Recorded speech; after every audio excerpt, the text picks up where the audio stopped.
우리 서로 인사하시면서 사랑하고 축복합니다.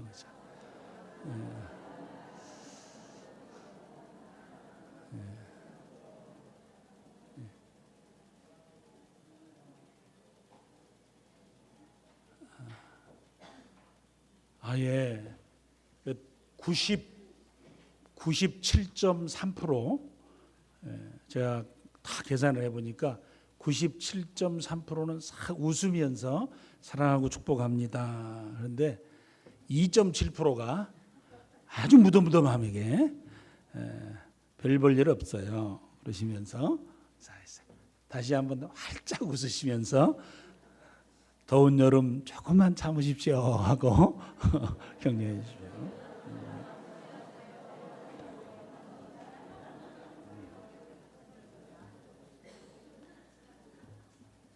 예, 뉴스 시간에 너무 날씨가 더운데 나라가 에어컨 없는 집에 에어컨을 사줘야 된다. 그래서 제가 그 소리도 가슴이 덜컥 내려앉았어요.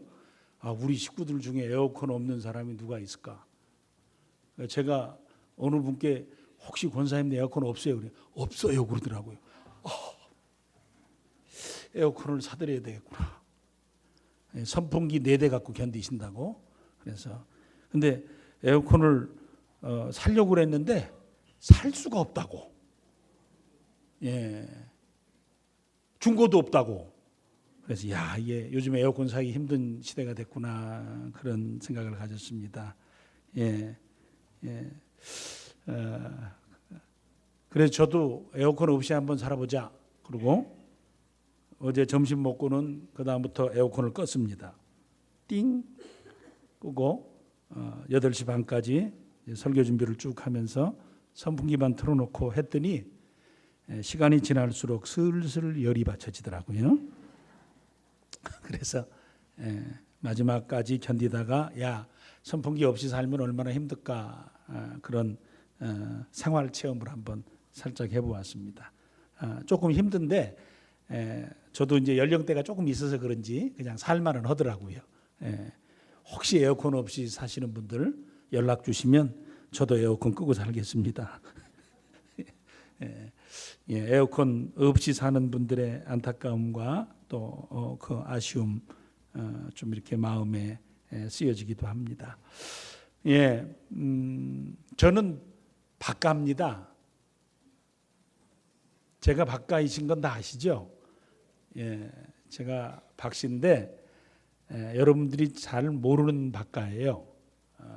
저는 반난 박씨도 아니고요, 밀양 박씨도 아니고요. 저는 진원 박씨예요. 진원 박씨는 듣도 보도 못했죠? 근데 박씨가 호박씨까지 합쳐서 25개예요. 박씨가 25가지나 있어요. 그래서 그 중에 하나인 진원 박가예요. 저는 중파, 장파, 개파가 있는데 그 개파의 후손 중에 삼수파의 43대 손인가 하는 그 중에 박자, 형자, 만자 씨의 장손이신 박가 범제라고 합니다. 저는 족보가 있어요.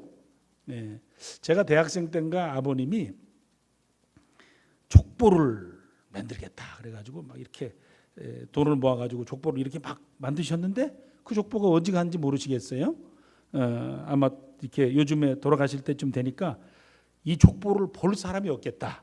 손자들을 보니까 관심도 없는 것 같고 어디다 치웠는지 모르게 치워버리신 것 같습니다.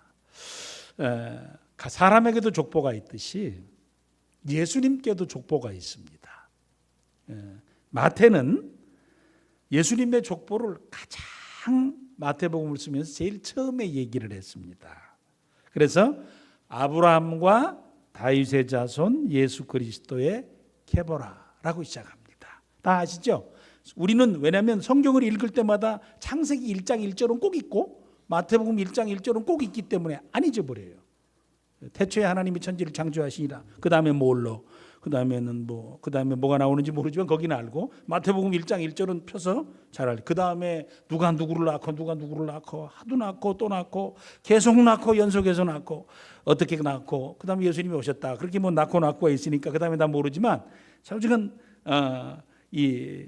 아브라함과 다윗의 자손 예수 그리스도의 세계다 이렇게 시작해요. 근데 헬라어 성경과 영어 성경에는 조금 차이가 있습니다. 헬라어 성경에는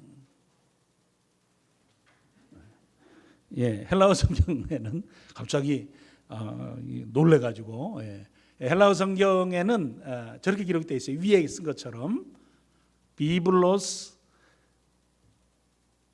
그다음 저도 모르겠어요. 하도 오래돼서.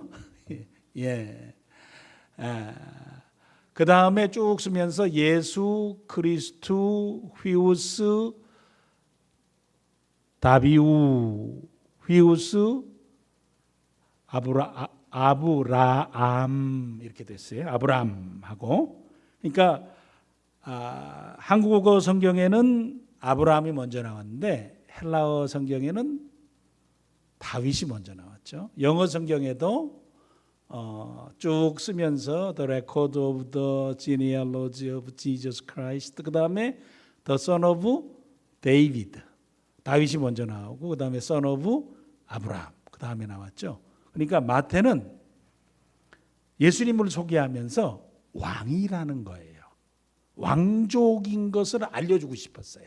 그래서 왕이다 라는 것을 빨리 이야기하게 하고 싶어서 다윗을 먼저 이렇게 소개해 놓았습니다. 다윗의 후손으로 오신 영원한 왕이시고 그다음에 만왕의 왕이시다는 거예요.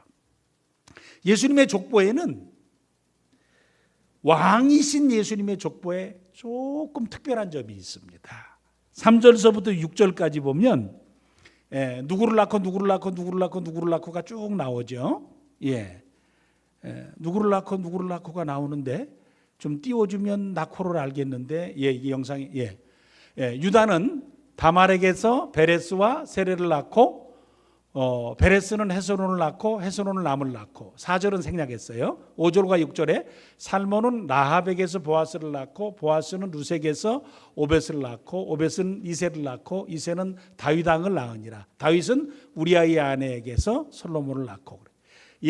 낳고 속에서 족보를 진행하면서 왕의 족보 가운데 이스라엘의 족보는 원래 우리나라 족보에도 여성의 이름은 정확하게 기록이 안 돼 있어요.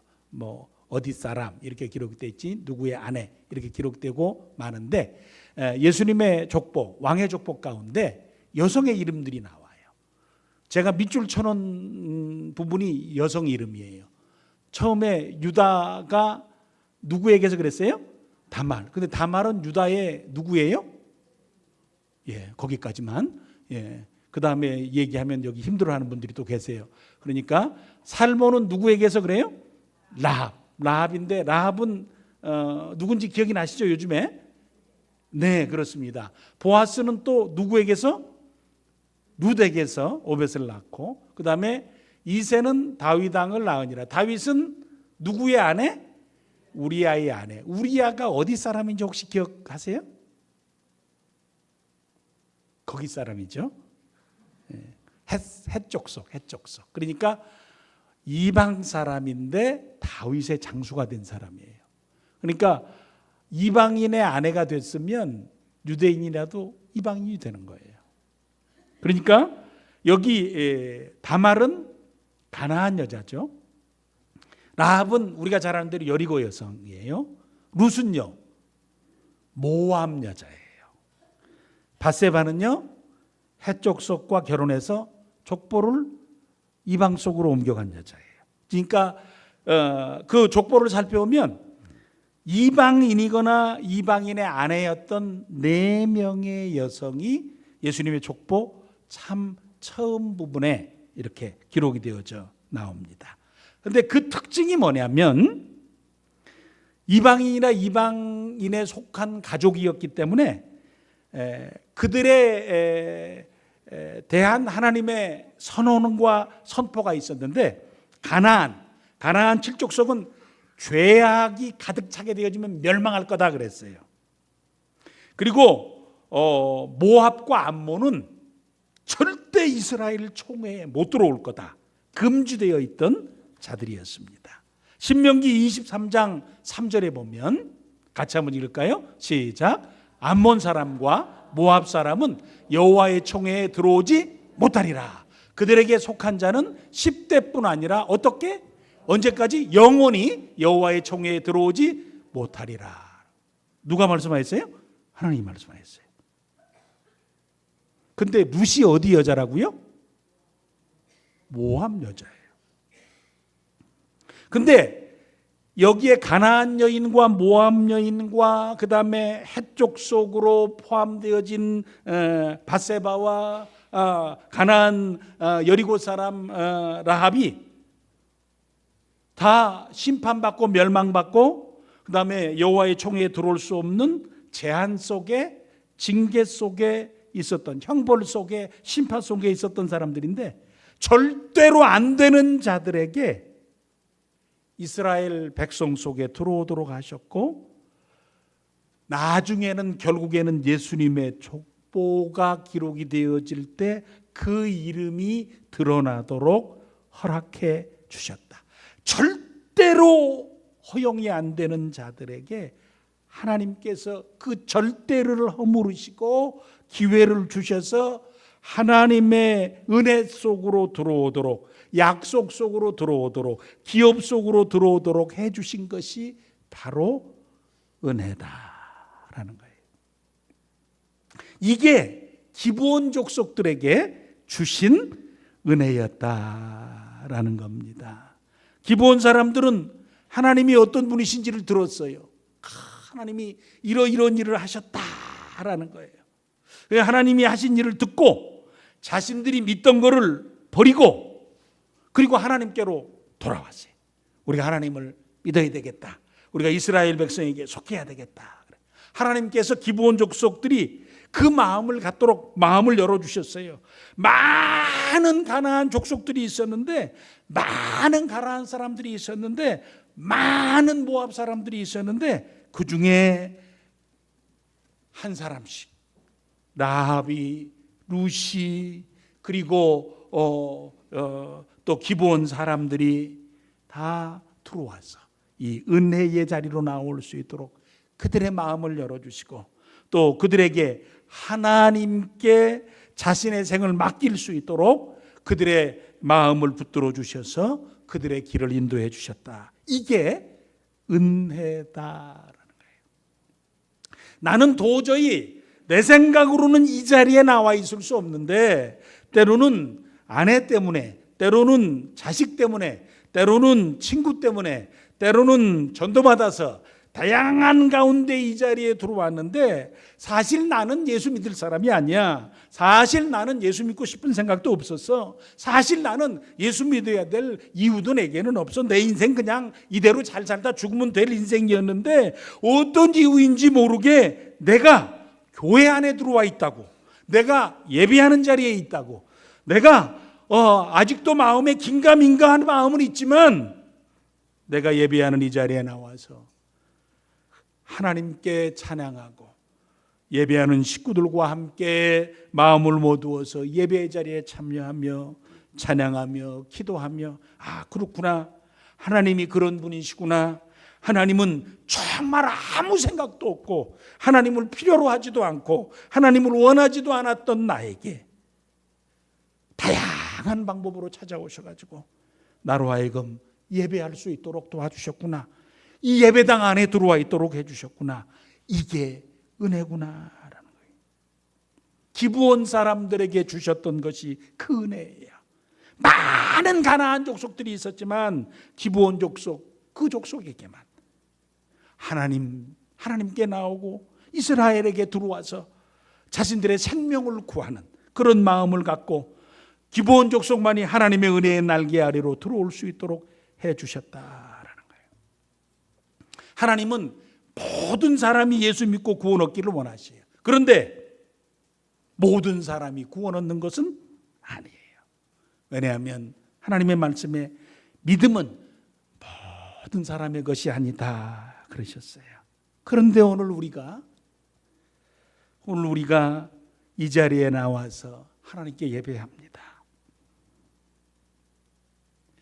제가 바로 직전에 말씀드렸지만 다양한 이유 때문에 부모님의 신앙 때문에 나올 수 있었고, 때로는 몸이 아파서 때로는 나올 수 있었고, 또 살다가 힘들어서 어떻게 기도하면 좀 좋을까 해서 위로받을까 해서 나왔다가 예수 믿게 된 경우도 있고, 때로는 나는 예수 믿기 싫은데 부인이 예수를 잘 믿어가지고 할 수 없이 그냥 이참 저참 결혼해 준다고 해서 끌려와가지고 그러다가 예수 믿은 사람도 있고, 심지어 미국 같은 데서는 정말 한국에서는 절대 예수 못 믿을 온전한 불교 가정이었는데 미국 와가지고 예수 믿는 사람 만나서 또 살다가 보니까 들어왔고, 그래서 제가 있던 교회에도 장로 되신 분도 있고, 또 다양한 가정한테 어떤 사람은 사업이 망해서 외국에 나왔다가, 외국에 나오면 쓸쓸하고 외로우니까 교회 왔다가 그 다음에 예수님 만나서 믿고, 그리고 나서 다 믿음의 삶을 살기도 하고, 부르심의 상황은 다 달라요. 수백 가지 수천 가지 상황 가운데서 부르시는데 모든 사람에게 그 은혜를 주시는 게 아니에요. 모든 사람의 마음을 열어주셔서 마음이 열려질 때에, 교회에 들어왔을 때 내 마음이 열려주셔서 결국은 하나님 앞에 설 수 있도록 마음을 열어주시는 것은 아니다. 그래서 세상 살아가는 날 동안에 저나 우리 사랑하는 식구들이 앞으로 살면서 더 많은 것을 갖지 못할 수도 있어요. 더 잘 되지 않을 수도 있어요. 더 모든 것이 우리가 생각하는 것 이상으로 모든 문제가 다 해결되지 않을 수도 있어요. 그렇지만 우리의 평생토록 내가 하나님을 예배하는 이 자리에 나와서 하나님 앞에 서서 하나님을 나의 하나님으로, 나의 아버지로 부르며 믿음의 삶을 살도록 해주신 이것, 이 하나, 이것이 내 인생에서 가장 소중한 것이고 이것이 내 인생의 모든 것이다 라는 사실, 이게 가장 큰 축복이다 라는 사실. 그래서 다말과 라합과 룻과 그 여인들이 예수님의 족보에 들어가 있는 것처럼 우리의 이름이 하나님의 생명책에 기록되어 있다라는 사실을 저희들이 인식하면서 기브온을 부르신 하나님, 오늘 이 시대에 우리를 불러서 생명책에 기록해 놓으신 그 하나님, 우리로 하여금 믿어 구원 얻고 하나님께 예배하는 믿음의 사람으로 살게 해주신 이 복이 내게 가장 큰 축복이며 내게 주신 가장 큰 은혜이며, 그 은혜에 감사하며 기뻐하며 신앙의 삶을 복스럽게 살아가시는 저 우리 사랑하는 식구들 되시기를 간절히 축원해 드립니다. 기브온이 항복했어요. 기브온이 항복하고 이스라엘에 속하게 됐어요. 그러니까 기브온도 좋고 이스라엘도 좋았어요. 왜냐하면 이스라엘은 기브온과 싸우지 않고 기브온을 얻게 됐어요. 기브온 지역을. 기브온은 결국 이스라엘과 싸우면 멸망될 건데 싸우지 않고 이스라엘에 속하게 됐어요. 그러니까 양쪽에 좋은 일이에요. 윈윈 효과가 일어났어요. 그런데 문제가 발생했어요. 기브온이 이스라엘에게 항복한 것을 가나안 사람들이 듣고는 그 가나안 주변의 아모리 족속들 다섯 왕들이 똘똘 뭉쳐가지고 모든 군대를 동원해서 기브온 땅을 쳐들어왔어요. 왜 그러냐? 당연한 거 아니에요? 아니, 앞으로 쟤네들 가만 놔두면 앞으로 항복할 사람들이 또 생길 거란 말이에요. 이스라엘 백성이 받아주니까, 가까운 데도 죽이지 않고 받아줬으니까 또 다른 항복하는 사람들이 생길까 봐 야, 쫓아가가지고 쟤네들 징벌하고 이스라엘에게 항복하는 자들은 우리가 죽여버린다라는 사실을 보여주자라고 확 쳐들어온 거예요. 그 다음에 기브온 족속을 기브온 땅을 빼앗긴다고 하는 것은 이거는 문제가 심각하다. 거기 큰 성인데 전략적으로 요충지인데 그걸 어떻게 뺏기냐? 그러니까 가서 다시 찾아오자. 이게 문제와 그리고 영향력의 문제를 생각해서 안 된다는 거예요. 그래서 우리가 찾아오다 다섯 왕이 총 출동해가지고 공격해 왔습니다. 기브온 사람들은 하나님을 알게 됐고, 하나님을 알고 나서는 하나님의 백성이 돼야 우리가 죽지 않는다 사실을 인식하고, 그들은 이스라엘 백성에게 항복하고 하나님께 항복하고 돌아왔더니 이제는 주변 자기들의 친구들, 옛날에 자기들의 친구들이 그들을 죽이겠다는 거예요. 벌떼처럼 달려들어서 죽이겠다는 거예요. 기브온 족속이 하나님의 편에 속하게 됐더니 기브온 복수 하나님께 항복하며 하나님께 나왔더니 그들은 세상 사람들이, 주변 사람들이 그들을 죽이겠다라는 겁니다. 여기에 이 상황 가운데서 우리가 이야기할 수 있는 것이 하나 있는데, 그리스도인이 됐다라고 하는 것은 어쩔 수 없은 영적 싸움에 포함되어지는 전투의 상황 가운데 있게 됐다라는 거예요. 베드로 사도의 말씀을 들으면 쉽게 이해할 수 있어요. 베드로 사도께서 베드로전서 5장 8절과 9절에 성도에게 주어진 삶 가운데 어쩔 수 없는 싸움이 있다는 사실을 베드로 사도와 바울 사도가 동시에 이야기하는데 이렇게 이야기하셨습니다. 같이 한번 읽을까요? 시작. 근신하라, 깨어라. 너희 대적 마귀가 우는 사자같이 두루 다니며 삼킬 자를 찾나니 너희는 믿음을 굳건하게 하여 그를 대적하라. 이는 세상에 있는 너희 형제들도 동일한 고난을 당하는 줄을 알미라.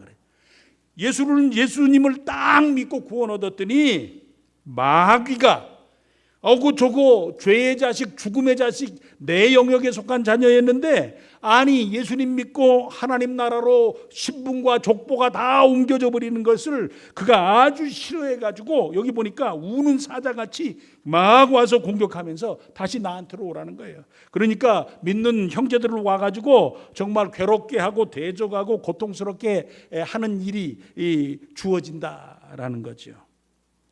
예수님 이 세상에 오셨을 때부터 예수님 사역하시고 십자가에 달려 돌아가시고 그리고 나서 부활 승천하실 때까지 원수마귀 사탄이 예수님의 사역을 계속해서 괴롭혀요. 끝까지 괴롭혀요.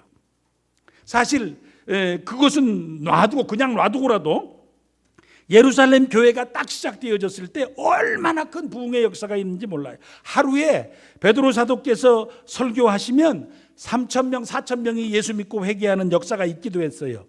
그래서 예루살렘에 영향력을 행사하고 교회가 부흥하고 많은 사람들에게 칭찬을 받고 참 잘 되었어요. 근데 15년도 안 돼서 예루살렘에 사도들 외에는 한 사람도 남아있을 수 없는 커다란 핍박이 주어졌어요. 말할 수 없는 큰 핍박. 우리는 예루살렘 교회가 잘 돼서 영원토록 잘 됐는지 아니지만 아니에요. 아주 큰 핍박 때문에 사도들만 남아있을 정도로, 그 외에는 두려워서 예루살렘에 있을 수 없을 정도로 큰 고통이 있었어요. 사도행전 8장 1절에 이렇게 얘기해요. 같이 한번 읽어보세요. 시작. 사울은 그가 죽임당함을 마땅히 여기더라. 그날에 예루살렘에 있는 교회가 큰 박해가 있어 사도 외에는 다 유대와 사마리아 모든 땅으로 어떻게 됐다고요? 흩어져 버렸어요. 사울이 나중에 바울이 됐죠. 그가 죽임당했다는 말은 스데반이 죽임당한 것을 당연히 여겼죠. 그날에 예루살렘 교회에 얼마나 스데반을 죽이면서 그 다음에 모든 믿는 자들을 향해서 핍박이 가해지기 시작하고 잡으러 들어가고 그 다음에 그들에게 고통이 주어지니까 막 다 도망가기 시작한 거예요. 일단은 죽지 말자. 일단은 죽지 말고 피하자. 그래서 다 피했어요. 유대와 사마리아 모든 땅으로 흩어져, 모든 땅은 결국 로마에까지 가는 상황이 생겼고, 이것은 사실은 역사적으로 나중에 뒤돌아보면 실패가 아니었다는 사실, 고난이 고난으로 끝나지 않았다는 사실을 우리가 나중에 알게 됩니다. 이 부분은 오늘 다 이야기하면 길어지니까 여기는 끊어서 놔두고요. 폭발적으로 성장하며 정말 예루살렘에 좋은 영향을 끼쳤던 예루살렘 교회의 많은 성도들이 유대와 사마리아와 그리고 아시아와 로마까지 막 흩어지게 됐어요. 그것도 모자라서 초기의 기독교는 로마가 300년 동안 짓밟습니다. 300년 동안 아주 심하게 핍박을 합니다.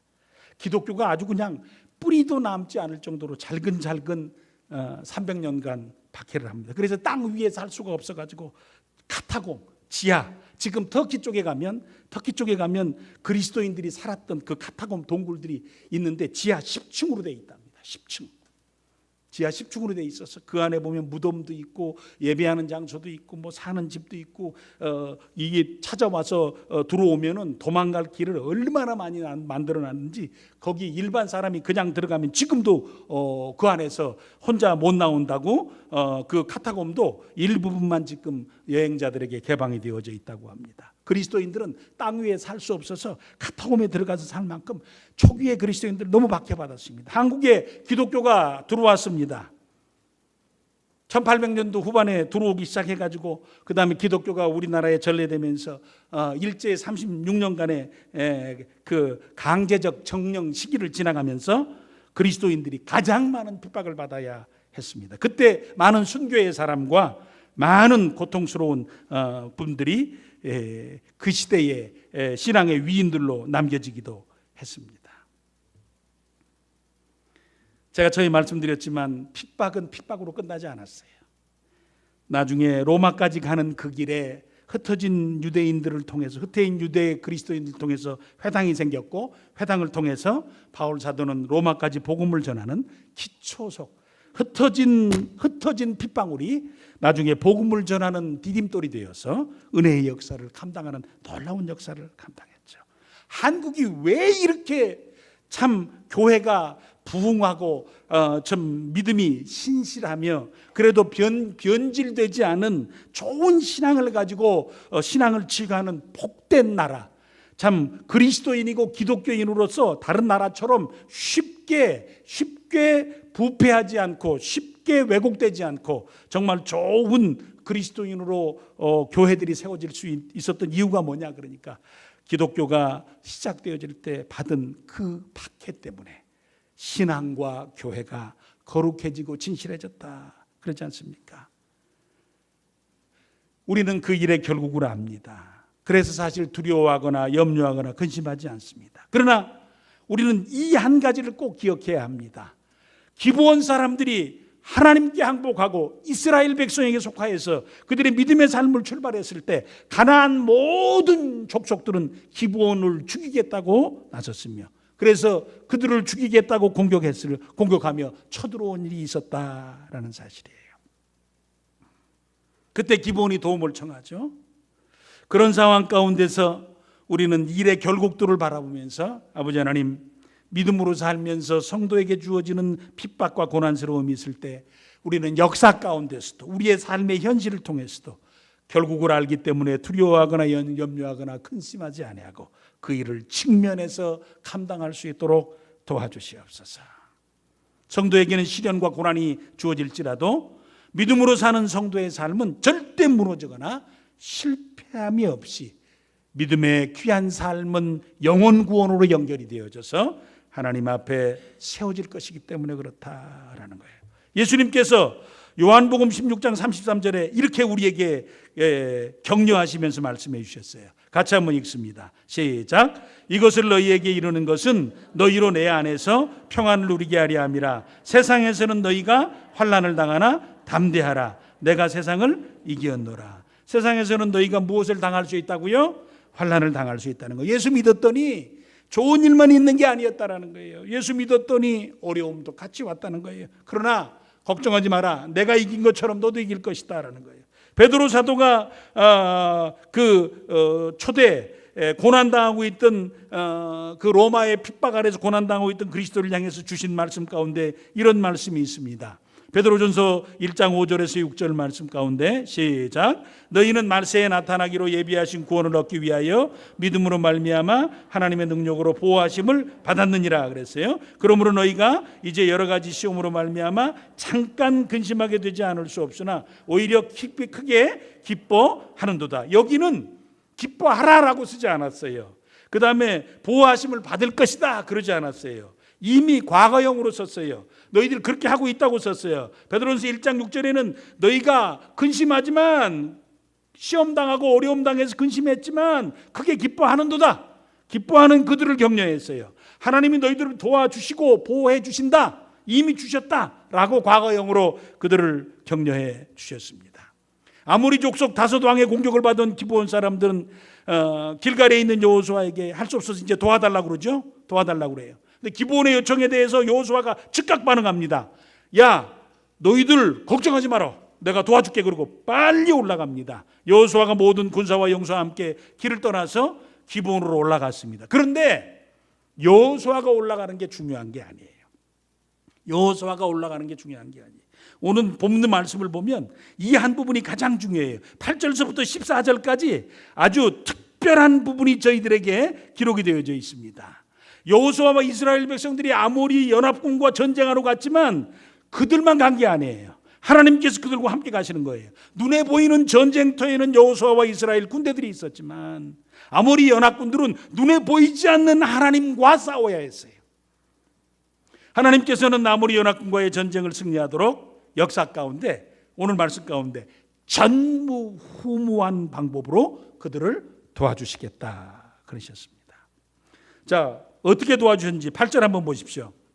저기에는 나오지 않을 겁니다.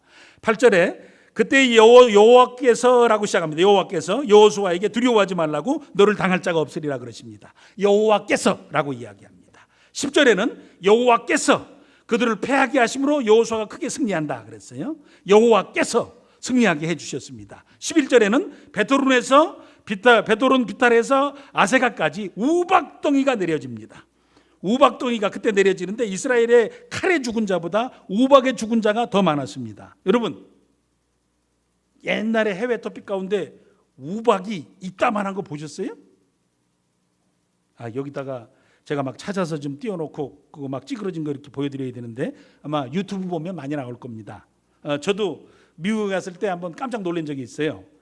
갑자기 미국은 전부 판잣집이거든요. 한국처럼 지붕이 단단하고 콘크리트로 되어 있는 게 아니라 지붕이 나무로 만들어 가지고 그 얇은 옛날에 우리 가난할 때 그 루핑이라고 그러나요? 저 시꺼먼 거 이렇게 대놓고 그 막 덮고 그랬잖아요. 그런 거 비슷한 거로 덮어놨어요. 다 미국이 잘 사는 것 같지만 전부 판잣집이에요. 캘리포니아는. 부러워하지 마세요, 여러분. 한국이 집은 너무 좋아요. 미국은 무슨 촌이라고요? 판잣집. 영화에서 보이는 그거는 뭐 뉴욕이나 뭐 이렇게 몇 군데 큰 도시에나 그런 거 있죠. 대부분의 집은 판잣집이에요. 저도 판잣집에서 17년 살다 왔어요. 판잣집에서 하는데요, 갑자기 어떤 날은 와르르 하는 거예요. 드럼 치는 소리, 막 기관단 청소 오는 소리가 나요. 그래서 밖을 딱 보니까 우박이 있더라고요. 우박이 제가 이렇게 확인한 거로는 한 1cm 정도 되는 것 같아요. 1cm.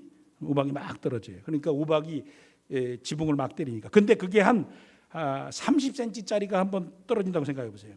30cm짜리가 한 1분만 때려보면 어떻게 하겠습니까? 여기에 지금 우리가 운동장에서 운동하고 있는데 30cm짜리 우박이 1분만 한번 싹 쏟아부으면 여러분들 그 다음에 어떻게 하고 있겠어요?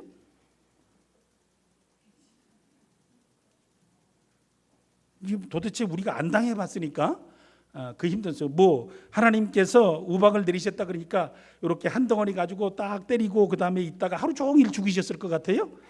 30초면 끝날 것 같아요. 30초. 와락!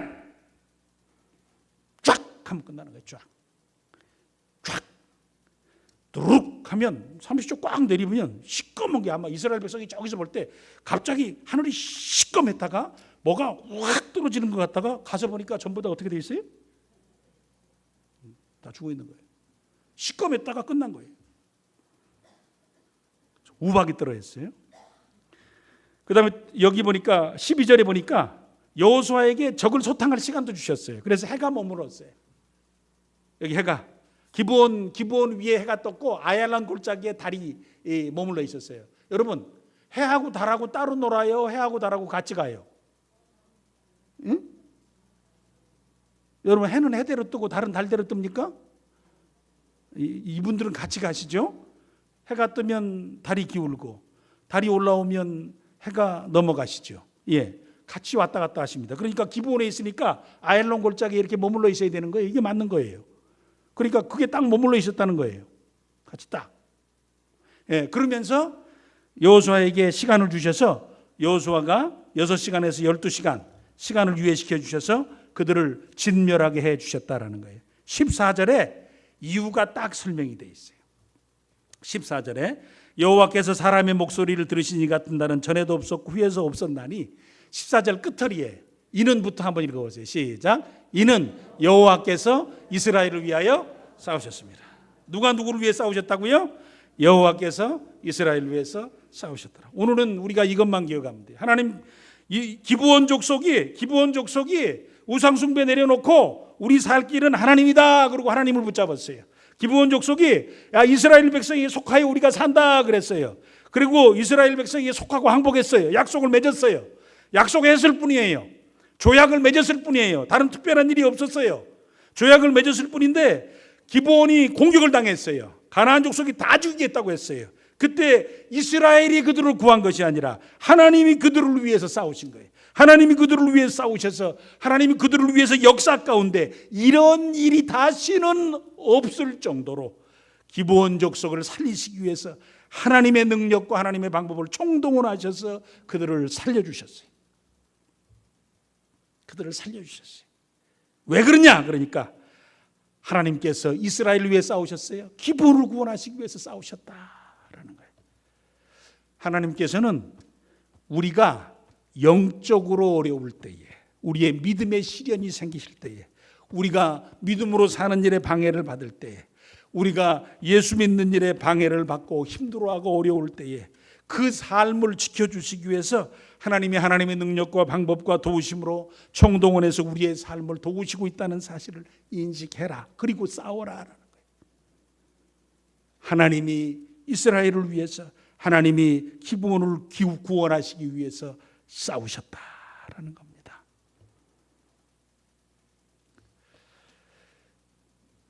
저나 우리 사랑하는 식구들이 확신하고 살아야 될 것이 하나 있어요. 내가 괜찮아서 신앙생활할 수 있는 거 아니에요. 내가 인내력이 있고 내가 인격이 좋고 내가 믿음의 삶을 잘 살 수 있는 것이 아니라 하나님께서는 내가 죄인입니다. 내가 잘못했습니다. 내가 하나님의 사랑을 믿습니다. 내가 예수님 믿습니다. 그때부터 하나님이 나를 도우기 시작하시는 거예요. 하나님이 나로 하여금 믿음의 삶을 살도록 도와주시는 거예요. 여기서 하나님이 전무후무하게 내가 믿음을 잃어가지 않도록, 그 어떤 상황 가운데서도 내 믿음이 빼앗겨지지 않도록 나를 도와주고 계시다. 하나님이 나를 도와주고 계시다라는 사실에 대한 인식이 우리에게 있고 확신 가운데 믿음의 삶을 살아가야 된다. 예수님이 이렇게 말씀하셨어요. 요한복음 10장 27절에서 29절까지입니다. 같이 한번 읽으십니다.